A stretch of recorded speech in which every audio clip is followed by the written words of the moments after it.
Today, I'm joined again by Paul Webb, who is co-chair of the AVFC London Lions. Paul, it's always great to have you on the podcast. Welcome back to All Villa, No Filler. Thanks, Frankie. Always a pleasure to be here. So I think you must be one of the most well-travelled Aston Villa fans on the planet, really, because you get to a lot of games. And last night you went up from London back up to Villa Park to see the Fulham game. So what did you make of it? Yeah, well, thank you very much. Yeah, very tired this morning. So hopefully that's a little bit of a preparation for next season when we're having to do these midweek travels and getting used to midweek football. Yeah. But the game, if you analyse the game as itself, Frank, it was a bit of a boring game. We managed the first half exceptionally well. I felt we were in complete control from the first, but they had like a chance within 30 seconds. And then after that, we were in complete control of the first half. They allowed us, and we've discussed it previous games, sort of like Palace and Bournemouth. They didn't really put a press on us at all throughout that first half. And they just let us have the ball. And we were incredibly patient. I think where we are in the league and the recent run of form has allowed fans to embrace that, and we were patient as a fan base and just allowed that general build up. And Moreno in the first half was exceptional. That was such a good outlet to have, and you just felt the goal was coming. There was like 3 or 4 corners in a row which led to the goal, and the first half was brilliant. Just a very assured performance without ever looking to be in danger. And watching it in the stadium, I didn't quite see if there'd been any tactical changes by Fulham at half time, but it felt like there was a change in the second half. Like we couldn't dictate midfield. Felt that Louise and Dendoncker, albeit were breaking at the play well enough, couldn't get on the ball in the second half, and their midfielders sort of took over, and therefore the second half, probably statistically, looks like we were in complete control of it because Martinez didn't really have too many saves to make, but they were in control of the ball, and it made for a nervy last 15, 20 minutes. And we were just sort of counting down the seconds to get to full time. So I think overall, a very professional win, a great win, a very professional performance without ever getting out of second gear, I would probably say. Yeah, it definitely felt like that. And first half, it was another example of Villa just having so much control at home, as we've seen in the games against Palace, Bournemouth, Nottingham Forest recently at Villa Park. And it's almost like that left-hand side of the pitch with Moreno. It's almost like opposition teams kind of in that mid-table area haven't yet worked out how to play against Villa. Do you press them? Because if you try to do that like Newcastle did, we seem to be able to get out of it. Or do you sit back like Fulham tried, and in the end they end up just knackering themselves out because Moreno's pulling back one of their key threats, Harry Wilson, in the first 15 minutes, and he's having to chase back constantly. It's definitely something that I think other opposition teams haven't yet quite worked out, unless you say a Man City or an Arsenal, and you can just take it to Villa. So it's fascinating to watch that, I think. But that second half performance, do you think maybe it come in just 3 days after the Brentford game? Do you think it was maybe a sign of slight fatigue, and maybe that we're starting to see the squad is quite light now? Yeah, I would agree with that. I think we were saying we need to make a change, but then you look at the bench and he feels like, and it's not critical to say he's only making the same substitutions. We only have a squad now that allows us the same substitutions, unless you start bringing Chambers into that defensive midfield role. He only has about 3 or 4 options that he can genuinely make without throwing a youngster completely into the mix. So I think last night would have been a great game to have. Obviously, Kamara would be great to have right now because he's such an exceptional talent. But if you had Kamara starting, and you could bring a Dendoncker on into midfield, so that depth, it felt like last night the fatigue had set in, and the midfield, the same 11 playing with 3 games in a row, had caught up with them. I think we got a little bit fortunate in the sense that it was a perfect time to play Fulham. Listening to your rivals podcast, they were trying to justify that this is a great time for Fulham to play because they've got nothing to play for. And I remember those days last season where you try and convince yourself that you've still got something to go, and this is what a fantastic time, we can just go for it. But they also then had Willian get dropped out in the warm-up. I think it was Wilson went off after 10 minutes. So we came up against a team that were also very similarly unfortunately very tired as well. So Hmm. if we'd have played a team last night that were a little bit fresher, who perhaps hadn't played at the weekend, if you look at the likes of Chelsea who didn't play at the weekend, so they're going to be very fresh in these midweek fixtures. We happen to play against a team who had a very hard game at the weekend against Leeds. They're a team that genuinely don't have anything to play for, which is actually a mark of respect for Fulham, because I think a lot of people fancied them to be in the relegation battle, and they're 100% safe already. So it's a big credit to them. So I do worry going into the future games that could catch us out, because I don't see many options that we're going to be able to change the starting 11. You look at the injuries we've got now. Kamara being in a cast looks like he's probably going to be out for a good while. Matty Cash just doesn't seem, he's not back in training yet. Coutinho's not in training. So you sort of think to yourself, actually, this is the starting 11 now for the rest of the season. I don't know about Bailey, but again, I don't think he's in training yet either, Frankie. So this feels like it could catch up with us. The only saving grace is it's been a long season for every team. So I think every team is struggling as well. Yeah, totally agree. And I think Matty Cash was actually quite a miss last night as well, actually. I think the first half down that right-hand side, just a little bit more attacking impetus he might have provided could have helped us get a second goal. Because I think, something I mentioned as well after the game was how it feels like it's fantastic to see Villa getting these wins constantly at home and not conceding.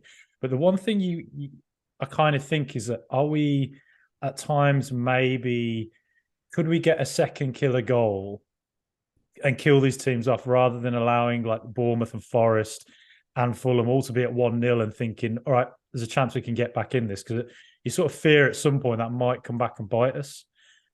Is that kind of a fair assessment, do you think, or do you think it's actually Villa just in control? So I think we are in control.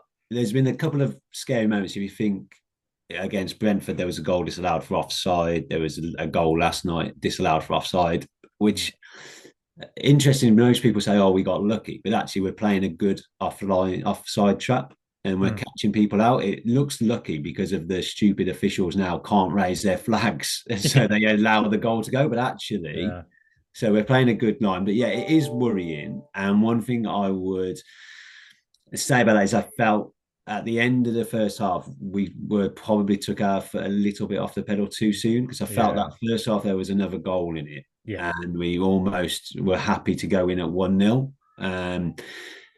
So I think there could be a problem. And it felt last night that I forget the moment it was. I know it was what we broke free, and Watkins had a shot, and it was given as a goal kick, and it was quite clearly a corner. Yes.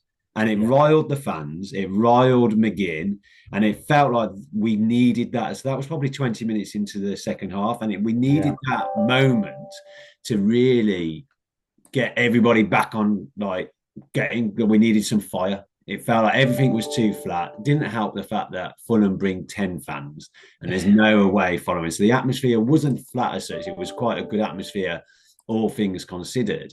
But it just needed that moment to rise. And I felt actually after that moment, we got more in control and we could have got that killer instinct. But yeah, I think looking at our fixtures to come, there are 5 really tough fixtures for different reasons in every game. And if the opportunity presents ourselves to kill a game off, I think we are really going to have to take it, because we are going to concede between now and the end of the season. This run that we're on is going to be under some serious threat.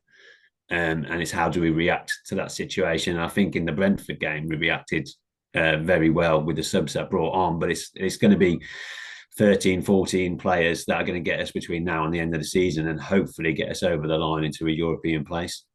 Yeah. And, we're now 8 wins in 10 under Professor Unai, which is just absolutely off the scale. We haven't lost since mid-February when Arsenal got those 2 very late goals against us. We haven't conceded in 5 home games. It's just absolutely extraordinary. And, the pattern of how when we last played Fulham and lost 3-0 and we're nearly in the relegation zone and facing a relegation fight under Steven Gerrard to where we are now, above Liverpool, Chelsea, Brighton, all these, it's just extraordinary. I mentioned that defence. Why do you think Villa are so good defensively at the moment. Well, it's a good. I think at the moment it's consistency. Yeah. So Mings would be a huge shout out. The goal got last night. He deserves that, not necessarily just for last night, but in the last 3 or 4 weeks, I think he's been superb. Amazing, yeah. Um, he had a little bit of a blip in the second half, but that for me was purely down to the fact that Olsen was in goal. Not trying to call out Olsen in that him being as a goalkeeper, but being at the game, you could tell Mings was second guessing. Do I pass it back to Olsen or do I get rid of it? Whereas that consistency across the back four has been, we are comfortable with passing to Martinez. He's improved that side of the game, and they just know what each other's doing. Ashley Young has come in and they're reliable. They're talking well. And I think it's just a very solid unit. And Kamara or Dendonka, whoever's in there, is giving them the protection they need. And teams are now scared to play Villa in that sense. They fear they don't.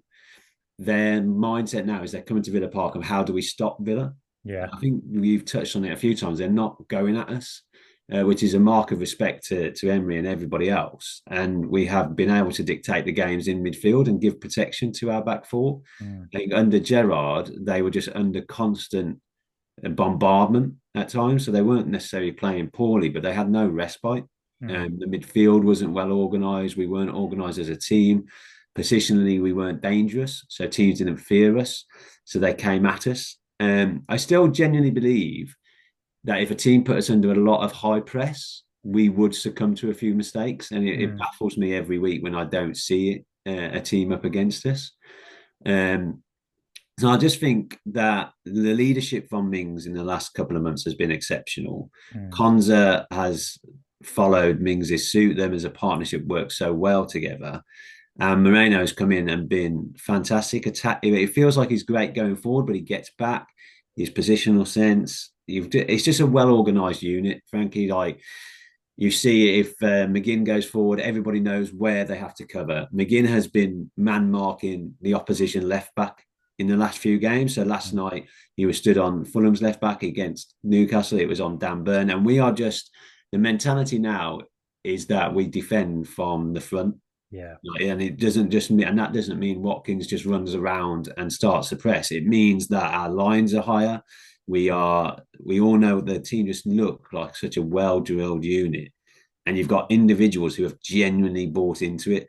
If you think about this season, Mings was dropped and looked like he was going to be cast aside and a bomb squad was going to be created and Mings was going to be part of it. That was this season. That Fulham game that you mentioned was this season. It's unbelievable to think that this was all in the same season, but a unity has been created where everyone has a belief and helps with winning games, but they have something to genuinely play for now. Yeah. So I think for me, the reason that we're keeping clean sheets is the team is unified and know what they're doing, both attacking wise and defensively. But for me, Mings deserves a special shout out. I think he's been exceptional now for a fast use, and dare I say, deserves an England call up again.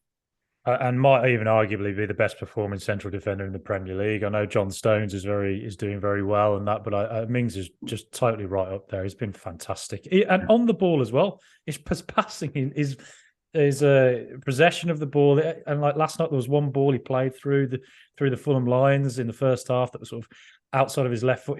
Just it's amazing to think of where he was, having to look Gerrard in the eye at the start of the season to where he is now, but. Our next game, Manchester United away, Old Trafford, not a place we've ever enjoyed going to, really, apart from when Courtney Hawes and Gabby Bonner score headers there. They haven't lost at Old Trafford in the league since the first day of the season. I believe that's right. Somebody will probably could quote me now and say they actually have. But so how do you feel about the United game?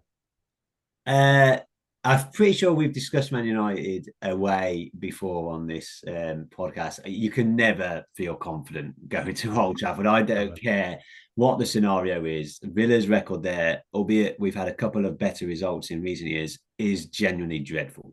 Yeah. And I will never get too excited about playing Man United. But the facts are they're struggling from a fitness perspective. You looked at the FA Cup semi-final, a lot of their players went off. They had some key players go down injured. They don't play till Thursday night. So their next game is tomorrow night. it's a good time. We won't fear them. Like our away form now is so good that we've got no reason to go there and fear them. What these last three results to pick up 7 points in Newcastle, Brentford, and and Fulham has put us in a really strong, really strong position in the league. That actually, if we were to go to Man United and lose, it's not the end of the world. It's not the end of our campaign. We can then bounce back with the rest of the fixtures. So we can sort of go at it full of confidence and go at them. I have no doubt that Professor Unai, as I'll say it now, I'll jump on your bandwagon. We'll have a game plan for them. He will suss them out and he will know how to approach them. That doesn't suggest that I'm going to be silly and suggest we could win at Old Trafford, because I don't think I'll ever be that confident. But why wouldn't this be a good time to play them? You would want to play a team who's just had to go to extra time and penalties, so they're tired. They've now got another game. I think they've got Spurs, is it, tomorrow night? Yes, yeah. So that's a tough game despite Spurs. So they've got to go away to Spurs, difficult game, and then so they won't have much rest. They could pick up a few more knocks. It's a good time to play them. What I would say is we're going to be tired as well. We might not be as tired as them. So I'd absolutely snap your hand off for a draw right now and just keep momentum going. I think it could be the end of the run, but that I'm not worried that means it's the end of our European campaign. I think we will lose between now and the end of the season. I just think we can't keep not losing. And this is that fixture that just always strikes fear in me, I think. But I have confidence that if we were to lose the game, Wolves away now looks like a very generous fixture. I understand the local rivalry, especially growing up in the Black Country, but they're now safe. So it's a good time to be playing Wolves. I wouldn't want to have played them a couple of weeks ago when they were desperate for points. They're now safe. They're now perhaps have achieved what they needed to do this season. So for me, the next two games, I can easily see us getting 3 points, which would keep us on track for where we need to be at the end of the season. Yeah, I could totally see the United game as well. That they have those injuries, but I think I do just fear that lightness of squad that we have might just come back and get us against a United. Yeah. I'd love Matty Cash to be back, basically, if he can be back for Sunday, but I'm not holding out much hope. But yeah, I'm talking to a Manchester United fan this week, and I'll be interested to get his perspective because they're always quite confident when they play us. But I don't know, things are a bit different now for the first time in a long time. So I'm more excited about going to Old Trafford than I normally would be. Is how I would put it. Agreed. But Paul, you're co-chair of the London Lions, a group that I'm a member of, a group we've spoken about before. But for anybody who may not have heard about them, how do we get involved? Yeah, so you can join us via us on London Lions on Facebook. We're on Twitter as well with that handle, and we try and meet up for games that are on TV. We've also got a pub that shows games when perhaps they're not meant to be on TV, which is always fantastic in Elephant and Castle. And we're open to everybody who wants to come down and watch games. There's also a football team that you can join, so we're trying to be as accessible for everybody. So you can get in touch with Frankie via the podcast, or like I say, the London Lions on most socials as well.